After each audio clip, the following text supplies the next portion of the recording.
حضرت نوح علیہ السلام کے 3 بیٹے طوفان میں بچ گئے تھے کیونکہ وہ مسلمان تھے، حام، سام، یافس۔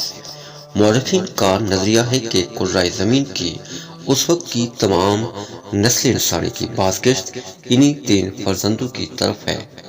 ایک گروہ حامی نسل ہے جو افریقہ کے علاقے میں رہتے ہیں، دوسرا گروہ سامی نسل ہے جو شرق کوست اور مشرق مغرب کے علاقوں میں رہتے ہیں، اور یافس کی نسل کو چین میں آباد سمجھتے ہیں۔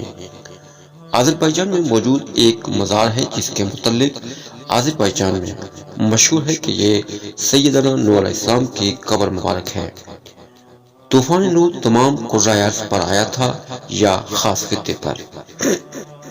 قدیم ماہرین فلکیات کے مطابق یہ طوفان تمام کرۂ ارض پر نہیں آیا تھا بلکہ خاص خطے تک محدود تھا، جبکہ بعض اہل علم کے نزدیک یہ تمام کرۂ ارض پر حاوی تھا۔ زمین پر ایسے متعدد طوفان آئے جن میں سے یہ ایک تھا۔ عرب جہاں قوم نوح آباد تھی کی اس سرزمین کے علاوہ بھی بہت سے مقامات میں بلند پہاڑوں پر ایسے حیوانات کے ڈھانچے اور ہڈیاں بکثرت پائی گئی ہیں جن سے متعلق علم طبقات الارض یہ کہتے ہیں کہ یہ صرف پانی میں ہی زندہ رہ سکتے ہیں۔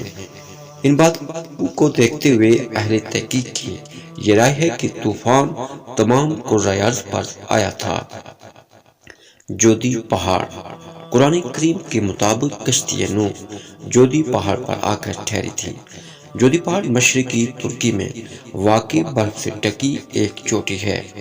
آرمینیا کی سرحد سے 300 کلومیٹر کے فاصلے پر واقع ہے۔ نوح علیہ السلام کی کشتی جودی پہاڑ پر آ کر ٹھہر گئی تھی۔ 1977 میں ترکی کے اس پہاڑ پر کچھ مہم جوؤں نے اس کشتی کو دریافت کیا۔ اخبارات میں اس کی تصاویر شائع ہوئیں تو یہودیوں، عیسائیوں اور ملحدین کے درمیان ایک نئی بحث چھڑ گئی۔ ملحدین اور روشن خیالوں نے اس پر 4 بڑے اعتراض اٹھائے۔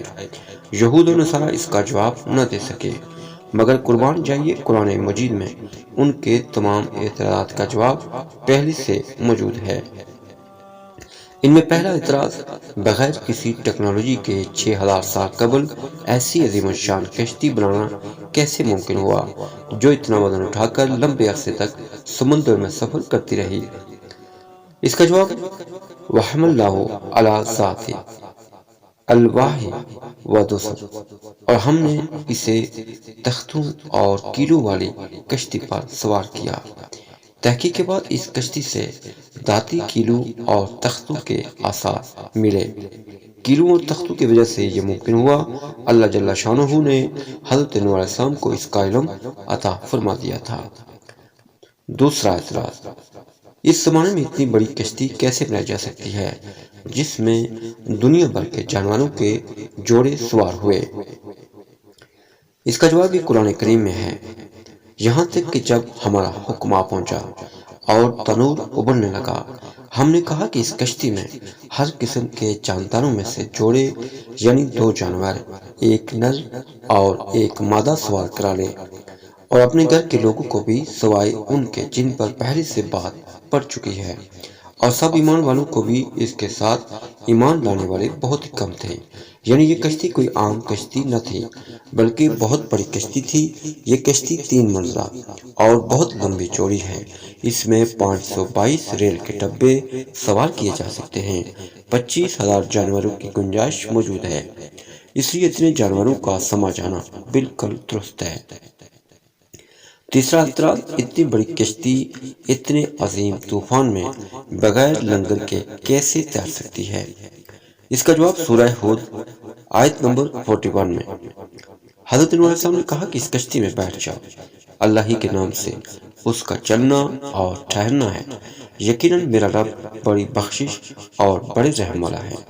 حیرت انگیز طور پر جس پہاڑ پر یہ کشتی ٹھہری اس کے نیچے وادی میں چٹانوں کے نیچے بڑے بڑے لنگر دریافت ہوئے، وہ اسی کشتی کے لنگر ہیں۔ چوتھا اعتراض، ایک لکڑی کی کشتی اتنے لمبے عرصے تک ایک پہاڑ کی چوٹی پر کیسے باقی رہی؟ اس کا جواب سورہ قمر آیت نمبر 15 میں ہے کہ اور ہم نے اسے اہل دنیا کے لیے اپنی قدرت کی نشانی بنایا ہے تو ہے کوئی بدبخت حاصل کرنے والا؟ حالیہ تحقیق سے پتہ چلتا ہے کہ اس پورے پہاڑی سلسلے میں صرف پہاڑ کی چوٹی پر برف ہے جہاں یہ کشتی ہے۔ برف کی وجہ سے یہ کشتی محفوظ رہی۔ اللہ اکبر۔